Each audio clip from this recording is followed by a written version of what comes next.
Olá, esse é o canal Hildo Pulcini. Você tem a oportunidade, portas abertas, de continuar através desse audiobook, abençoar a vida de muitas pessoas no conhecimento da Palavra de Deus. Você pode mergulhar em histórias entusiasmantes, onde você vai ter uma vida espiritual mais profunda na graça e no conhecimento do Senhor. Se inscreva no canal, aperte o sininho, deixe seu like, que Deus te abençoe e eu espero você. A graça e a paz. Este é o canal Hildo Pulcini. E se você ainda não é inscrito, se inscreva, aperte o sininho para que você possa receber as outras notificações.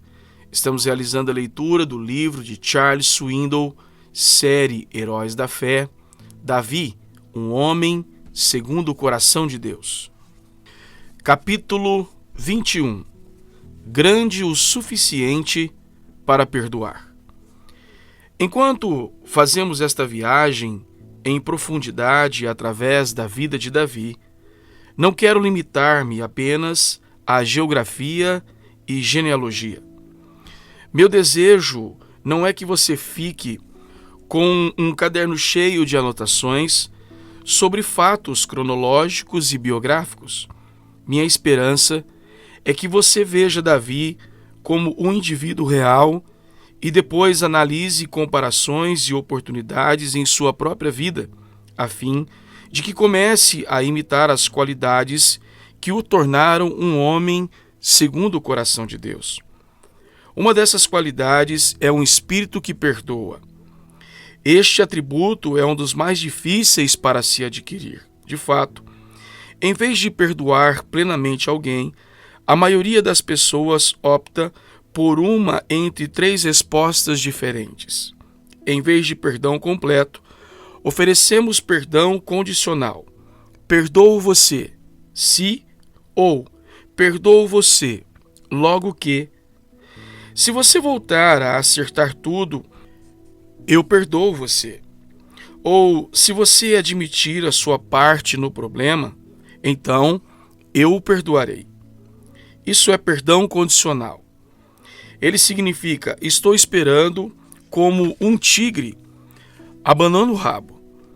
Você faz o seu movimento e eu vou determinar se está na hora de recuar ou atacar e morder. O segundo tipo de perdão, que é menos que perfeito, é o perdão parcial. Perdoo você, mas não espere que eu esqueça. Ou perdoo você, mas saia da minha vida. Ou ainda, vou perdoar. Há muita gente disposta a perdoar, desde que não tenha de ver novamente a pessoa. O terceiro tipo é o perdão adiado. Vou perdoar você, mas dê-me algum tempo. Algum dia vou acabar perdoando você. Essa é uma reação comum de alguém que foi profundamente ferido e cultivou essa mágoa durante longo tempo. A maioria de nós prefere sentar-se no banco dos réus do que no assento de misericórdia. Se alguém nos prejudicou, nós preferimos observá-lo retorcendo-se de dor a revê-lo sorrindo de alívio. O perdão, todavia, não se aplica só a outra pessoa, mas também a nós. Quando não perdoamos, isso tem um efeito dramático, em sentido descendente, sobre a nossa vida. Em primeiro lugar, houve uma ofensa e não houve perdão depois da ofensa. Se não houve o perdão, o ressentimento começa a se formar. Se não houve perdão em seguida a esse ressentimento, então o ódio toma o seu lugar. O ódio mantido leva ao rancor, e o rancor, por sua vez, busca a vingança. Só estou aguardando a minha oportunidade e quando ela chegar, me vingarei. Confesso sinceramente que anos atrás eu não poderia ter escrito este capítulo. Eu não havia realmente entrado num acordo com essas coisas em minha vida. Graças a Deus, desde que Ele me ajudou a lidar com isso, posso dizer hoje com sinceridade que não conheço indivíduo algum a quem não tivesse perdoado. E escrevo isso sem qualquer sentimento de orgulho. Quem sou eu para gabar-me, tendo cultivado um espírito que não perdoa por tanto tempo? Digo isso com gratidão e alívio. Digo com sinceridade, humildade, para encorajá-lo a reconhecer que isso pode ocorrer. Vamos agora dar mais um passo. Embora eu não sinta ressentimento de ninguém, ainda luto com este fator regularmente. Todas as semanas, ao que parece. Consegui chegar ao ponto em que não permito que qualquer ofensa perdure e me faça sentir ressentimento. Tenho a lidar com isso logo que me sinto ofendido, caso contrário, estou perdido. Se não fizesse isso antes de perceber o que estava acontecendo, eu iria chegar ao ponto da vingança. Um exemplo de completo perdão. Vamos examinar agora o perdão na vida de Davi.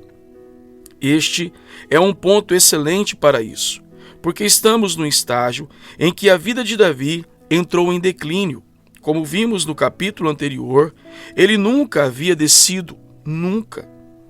Isso poderia comparar-se à época antes de Davi subir ao trono, em que o Saul o perseguira e ele ficara tão deprimido e desanimado. Davi pecou com Batseba e isso deu lugar a toda uma reação em cadeia. Natã disse: seu filho vai morrer. Isso aconteceu. Suas mulheres vão ser subjugadas em público. Isso aconteceu. Sua família vai levantar-se contra você. Isso aconteceu. Seu filho Absalão conspirou contra ele e usurpou o trono.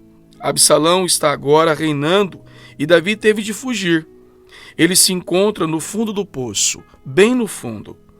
É bem possível que tenha sido nesse momento de sua vida em que ele escreveu estas palavras. Esperei confiantemente pelo Senhor, ele se inclinou para mim e me ouviu quando clamei por socorro. Tirou-me de um poço de perdição, de um tremedal de lama, colocou-me os pés sobre uma rocha e me firmou os passos. Não tem conta os males que me cercam. As minhas iniquidades me alcançaram tantas que me impedem a vista. São mais numerosas que os cabelos da minha cabeça e o coração me desfalece. Salmos 40, versículo 1, 2 e 12. Ele estava no poço da perdição. Você já teve esse sentimento? É claro que sim. Nesse momento desesperado, com a culpa a esmagá-lo, em meio aos pensamentos autodepreciativos, um homem chamado Simei saiu, não se sabe de onde, e aumentou a sua desgraça. Encontramos algumas árvores de proteção de Davi no último capítulo. Simei não é uma árvore de refúgio. Para falar francamente, ele é um imbecil. Um homem que tem coragem de atacar outro quando está caído. Esse sujeito é um verdadeiro perdedor. Alexander Wright o chama de réptil da casa real de Saul. Tendo chegado o rei Davi a Baurim, eis que dali saiu um homem da família da casa de Saul, cujo nome era Simei, filho de Gerá. Saiu e ia amaldiçoando. Atirava pedras contra Davi e contra todos os seus servos, ainda que todo o povo e todos os valentes estavam à direita e à esquerda do rei. Amaldiçoando-o, dizia Simei: fora daqui, fora homem de sangue, homem de Belial. O Senhor te deu agora a paga de todo o sangue da casa de Saul, cujo reino usurpaste. Já o entregou nas mãos de teu filho Absalão. Eis-te agora na tua desgraça, porque és homem de sangue. Segundo Samuel 16, 5 a 8. A Bíblia Viva diz: fora daqui, assassino. Amaldiçoado gritava para Davi. Você já está recebendo o castigo de Deus pela morte de Saul e sua família. Você roubou o trono de Saul e agora seu filho Absalão o toma de você. Finalmente, você está experimentando o seu próprio remédio, seu assassino. Simei era o perverso por excelência. Alguém que chuta você quando você está no chão. Você está no último e mais fundo poço, e lá vem Simei. Bom, chuta você com toda a força. E enquanto você se retorce de dor, ele volta e dá um novo pontapé. A seguir, surge mais alguém para aconselhar Davi. Então, Abisai, filho de Zeruia, disse ao rei: Por que amaldiçoaria este cão morto ao rei, meu senhor? Deixa-me passar e lhe tirarei a cabeça. Segundo Samuel 16:9. Esse é um plano bastante direto, na minha opinião. Deixe-o comigo.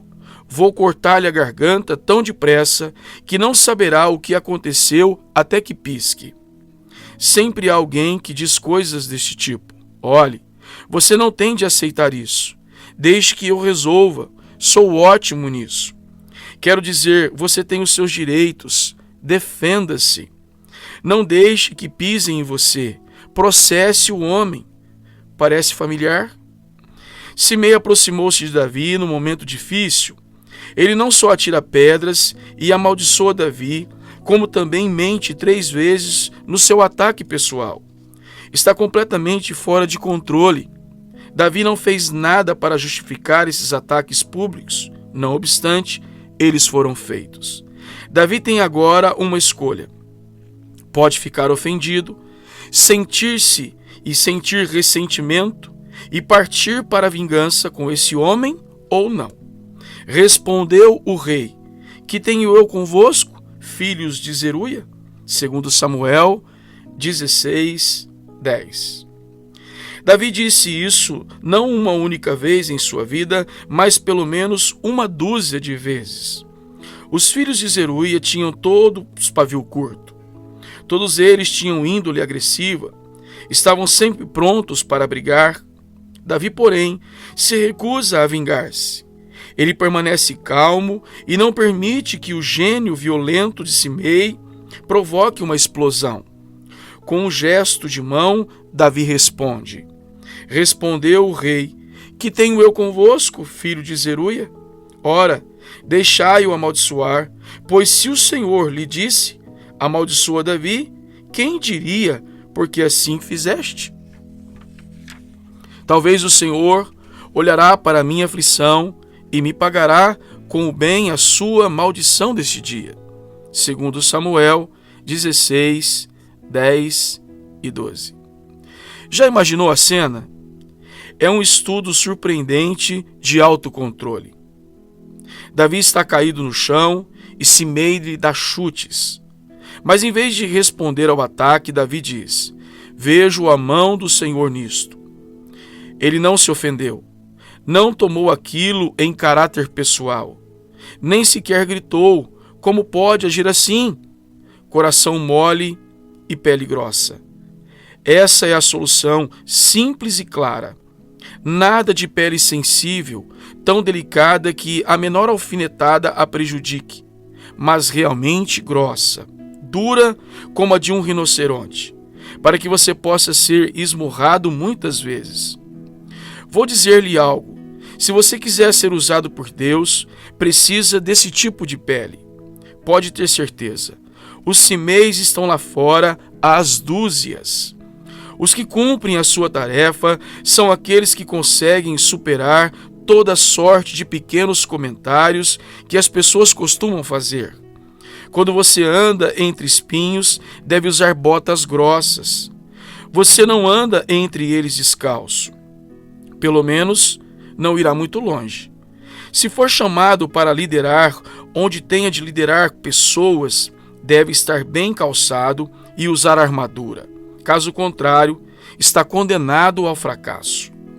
Isso não significa, porém, um endurecimento em relação a Deus, mas sim que você tem uma camada protetora contra as pedradas e flechas dos inimigos como Simei. É só uma questão de tempo. Esses répteis proliferam e você terá de decidir: vou ficar ofendido ou não? Sou suficientemente grande para perdoar? Ou vou me reduzir ao tamanho dele e reagir também atirando pedras? Vamos pular um pouco para diante na história.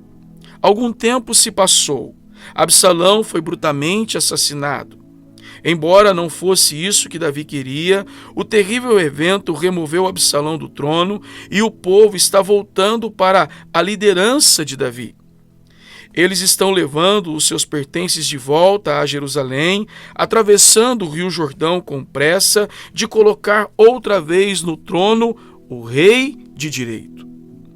Davi saiu do nível mais baixo e voltou ao mais alto do topo de montanha. Ele se rejubila ao ser novamente empossado como rei. Sabe de uma coisa? Aqui vem Simei outra vez. Apressou-se Simei, filho de Gerá, benjamita, que era de Baurim, e desceu com os homens de Judá a encontrar-se com o rei Davi. E com ele 1000 homens de Benjamim, como também Ziba, servo da casa de Saul, acompanhado de seus 15 filhos e seus 20 servos. E meteram-se pelo Jordão à vista do rei, e o atravessaram para fazer passar a casa real, e para fazerem o que lhe era agradável. Então Simei, filho de Gerá, prostrou-se diante do rei quando este ia passar o Jordão e lhe disse: Não me imputes, Senhor, a minha culpa, e não te lembres do que tão perversamente fez teu servo no dia em que o rei meu senhor saiu de Jerusalém. Não o conserves, ó rei, em teu coração, porque eu, teu servo, deveras confesso que pequei. Por isso, sou o primeiro que, de toda a casa de José, desci a encontrar-me com o rei meu senhor. Segundo Samuel 19, 16, 20. Simei disse as duas palavras mais difíceis de pronunciar para qualquer um: eu pequei. Elas devem ter feito soar uma sineta na mente de Davi. Não muitos anos ele também dissera essas palavras a Natã. O perdão fica mais fácil quando lembramos de ocasiões em nosso passado em que falhamos e fomos perdoados. Antes de examinarmos a resposta de Davi a estas palavras, vamos ver o outro lado da equação e pensar nas vezes em que poderíamos ter estado no lugar de Simei. Ele não é apenas um personagem ou caricatura do Antigo Testamento. Suas ações e reações são reais. Sabemos disso porque todos tivemos experiências semelhantes, não é? Fizemos ou dissemos algo que poderia facilmente ofender outra pessoa. Sabemos agora que nossa atitude foi errada e que a pessoa ficou magoada com isso. A bola se encontra então do nosso lado da rede, e é a nossa vez de servir. O movimento é agora nosso e precisamos entrar em acordo com ele. Mas isso é difícil, não é? Mais difícil ainda quando sabemos que estávamos 100% errados. É justamente nesse ponto que Simei se encontra nessa cena. Vamos voltar novamente para o lado de Davi. Depois do que Simei lhe dissera antes, Davi poderia ter ficado indiferente à sua confissão. Poderia tê-lo apenas ignorado. Alguns fariam isso. Passariam sem olhar para ele, como um dar de ombros. George Bernard Shaw escreveu essas palavras sábias: o maior pecado contra os nossos semelhantes não é odiá-los, mas mostrar indiferença por eles. Essa é a essência da desumanidade. Indiferença não é absolutamente perdão. Indiferença é raiva controlada. Simei, então, está prostrado diante de Davi, dizendo: eu pequei. O que realmente quer dizer é: por favor, pode perdoar-me? Então respondeu Abisai, filho de Zeruia, e disse: não morreria, pois, Simei por isto, havendo amaldiçoado ao ungido do Senhor? Segundo Samuel 19, 21. Abisai não aconselha Davi a ignorar Simei. Ele diz: não faça isso, Davi. Ele o chutou quando você estava caído. Dê um pontapé nele com toda a força. Acabe com ele. É um perdedor. Davi, porém, responde: que tenho eu convosco, filhos de Zeruia, para que hoje me sejas adversários? Morreria alguém hoje em Israel? Pois não sei eu que hoje novamente sou o rei sobre Israel? Então disse o rei a Simei: não morrerás. E lhe jurou. 2 Samuel 19, 22, 23. Eis aqui outro filho de Zeruia, com o seu típico pavio curto.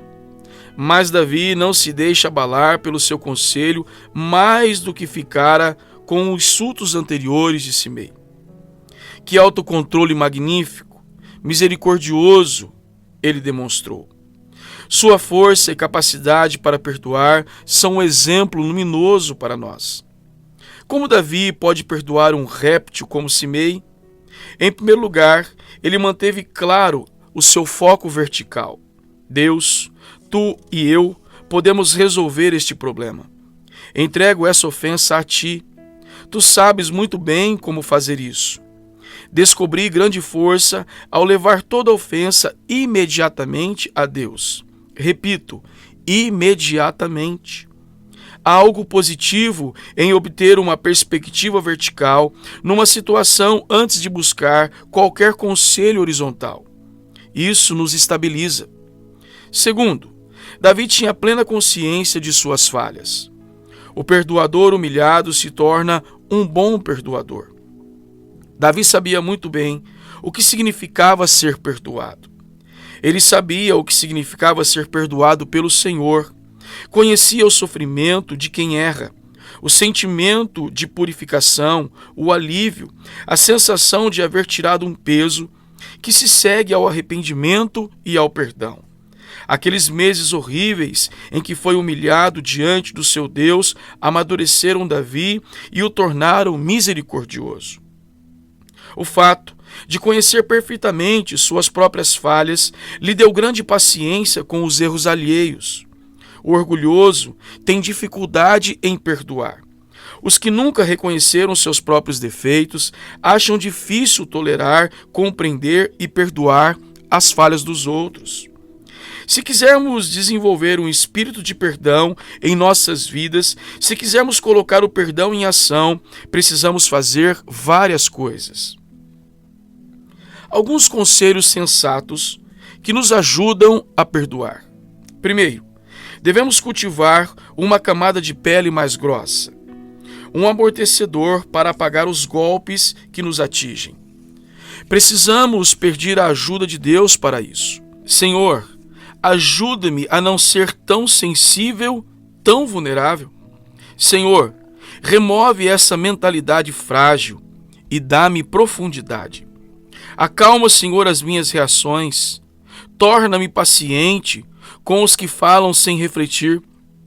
Faz-me semelhante a Cristo. Isto ajudará a manter nosso senso de equilíbrio, a fim de que o menor empurrão não nos derrube e que possamos resistir ao que quer que nos tenha atingido. Segundo, podemos tentar compreender de onde o ofensor veio. Isso exige muita graça, mas, felizmente, Deus é generoso em relação à graça. Tente enxergar para além da ofensa e descubra o menino dentro do homem que está magoando você, ou a garotinha no íntimo da mulher que procura agredi-lo. Tente descobrir o que há por trás de suas palavras ou comportamentos ofensivos. Você pode ficar surpreso ao ver como isso ajuda. Quem sabe? Davi pode ter visto um traço de seu antigo ou imaturo em Simei, enquanto as pedras passavam sibilando por ele. Algumas vezes tornamos as coisas mais complicadas do que elas realmente são. Os críticos têm poupado as suas ofensas e escolheram justamente este momento para fazer de você um saco de pancadas. É possível que tenham tido um mau dia. Alguém grita com um empregado no trabalho. Ele vai para casa e grita com a mulher. Ela então se zanga com um dos filhos. A criança sai e chuta o gato. E o gato vagueia a noite toda tentando encontrar alguma criatura inocente para morder. Esse é o tipo de reação em cadeia que acontece quando não permanecemos calmos, não lidamos honestamente com as pessoas e não agimos delicadamente uns com os outros. Não estou dizendo que isso é fácil, nem sugerindo que seja um dom natural, mas também não é impossível. Colocar-nos no lugar da outra pessoa quase sempre nos ajuda a objetivar a sua reação.